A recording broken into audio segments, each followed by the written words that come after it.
നമസ്കാരം, ഞാൻ നിങ്ങളുടെ സുഹൃത്ത് ജോസലപ്പൻ. ഇന്ന് ഞാൻ നിങ്ങളുമായിട്ട് പങ്കുവെക്കാൻ ആഗ്രഹിക്കുന്നത് ഞാൻ എൻ്റെ ജീവിതത്തിൻ്റെ ചില കാര്യങ്ങളാണ്. കാര്യം എന്നെ അറിയുന്നവർക്കറിയാം ഞാനൊരു സാമൂഹ്യ പൊതുപ്രവർത്തകനാണെന്ന്. കഴിഞ്ഞ കൗൺസിൽ കാലഘട്ടത്തിൽ ഒരു സ്വതന്ത്ര കൗൺസിലായിട്ട് ആലപ്പുഴ മുനിസിപ്പാലിറ്റി കൗൺസിലായിട്ടുണ്ടായിരുന്നു.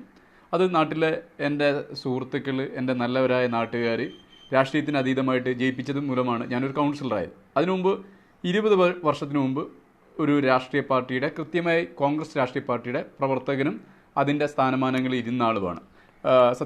സത്യത്തിൽ പറഞ്ഞാൽ വാർഡിൻ്റെ ഏറ്റവും പ്രായം കുറഞ്ഞ സെക്രട്ടറി സ്ഥാനത്തിരുന്നൊരു വ്യക്തി കൂടിയാണ്. പിന്നീട് പാർട്ടി വിട്ടു പോകുന്നത് പാർട്ടിയിലെ അധികാരങ്ങൾ കിട്ടാനോ അല്ലെങ്കിൽ സ്ഥാനമാനങ്ങൾ കിട്ടാനോ ഒന്നും അല്ലായിരുന്നു. അതിന് പകരം പാർട്ടിയിലെ ചില ഗ്രൂപ്പുകളിൽ ഉൾക്കൊള്ളാൻ പറ്റാത്തത് കൊണ്ട് ഞാൻ പോകുന്നു. എന്നോടൊപ്പം തലമുതിർന്ന എൻ്റെ അച്ഛനും കോൺഗ്രസിൽ നിന്ന് പോകുന്നത്. പിന്നീട് ഞങ്ങളൊരു രാഷ്ട്രീയ പാർട്ടിയിലും അംഗത്വം എടുത്തിട്ടുമില്ല, ഒരു രാഷ്ട്രീയ പാർട്ടിയിലും പ്രവർത്തിച്ചിട്ടുമില്ല.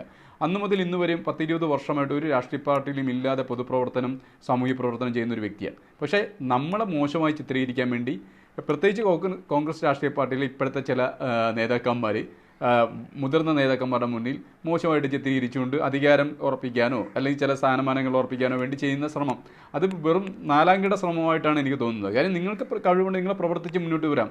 ഇതിപ്പോൾ ആരുടെയും കുത്തകയല്ല പൊതുപ്രവർത്തനം. നമ്മളിപ്പോൾ വ്യക്തമായ രാഷ്ട്രീയ പാർട്ടിയിലേക്ക് പോകാഞ്ഞിട്ടില്ല, വിളി വന്നിട്ട് പോലും പോകാതെ നിൽക്കുന്നത് നമുക്ക് തോന്നുമ്പോൾ നിറം മാറുന്ന ആളല്ല, നിലപാടുള്ള ആൾ.